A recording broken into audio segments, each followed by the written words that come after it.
नमस्कार भूत प्रेमियों, हमारे चैनल में आपका पुनः स्वागत है।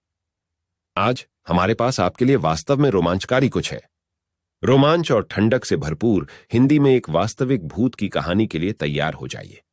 लेकिन इससे पहले कि हम आगे बढ़ें, इस तरह की और अधिक डरावनी कहानियों से अपडेट रहने के लिए सदस्यता लेना न भूलें। चलो शुरू करें। हमारी कहानी एक सुदूर परित्यक्त हवेली में घटित होती है, जहां अजीब घटनाएं एक नियमित मामला बन गई हैं। ठंडी फुसफुसाहटें और भूतिया दृश्य आपकी रीढ़ में सिहरण पैदा कर देंगे। और जैसा कि वे कहते हैं, सबसे अंधकारमय समय सुबह होने से ठीक पहले का होता है। हम भंवर महल के रहस्यमयी रहस्यों से पर्दा उठाएंगे, लेकिन सावधान रहें, क्योंकि यह कहानी कमजोर दिल वालों के लिए नहीं है। भंवर महल एक ऐसा महल जो कभी ऊंचा खड़ा था, लेकिन अब खंडहर हो गया है। किंवदंती है कि एक खूबसूरत वैश्या रुक्मिणी का भूत इन मैदानों में रहता है। आइए सीधे गोता लगाएं और इस शापित स्थान के रहस्यों का पता लगाएं। कहानी रुक्मिणी और महाराजा भंवर सिंह के बीच एक जुनूनी प्रेम संबंध से शुरू होती है। उनका प्यार भावुक था, लेकिन समाज और ईर्ष्या ने उनके खिलाफ साजिश रची। परिणाम, इन्हीं दीवारों के भीतर एक नृशंस हत्या। रुक्मिणी की बेचैन आत्मा इस महल से जुड़ी हुई थी, और उसकी प्रतिशोधी उपस्थिति ने बीकानेर के लोगों को भयभीत कर दिया था। भंवर महल का श्राप शहर की पहचान का अमिट हिस्सा बन गया। लेकिन क्या यह सच था? 1965 में तेजी से आगे बढ़ते हुए असाधारण जांचकर्ताओं की एक टीम सच्चाई को उजागर करने के लिए पहुंची। डॉ.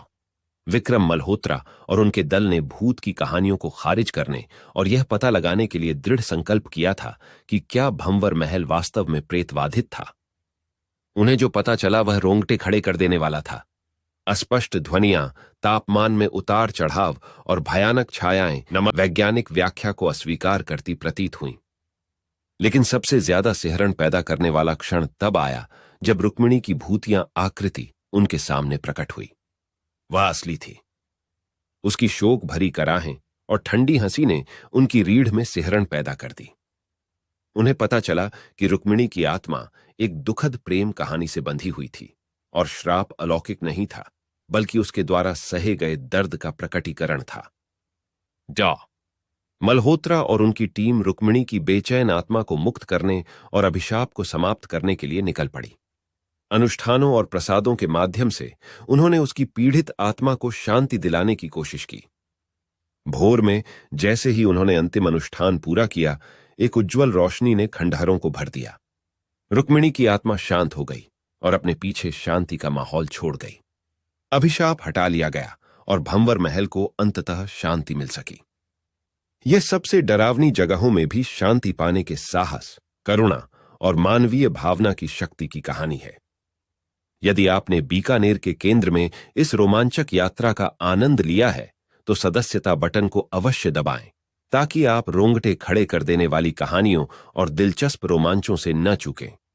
और याद रखें, दुनिया रहस्यों से भरी है जो उजागर होने की प्रतीक्षा कर रहे हैं। इस अविस्मरणीय अभियान में आज हमारे साथ शामिल होने के लिए धन्यवाद।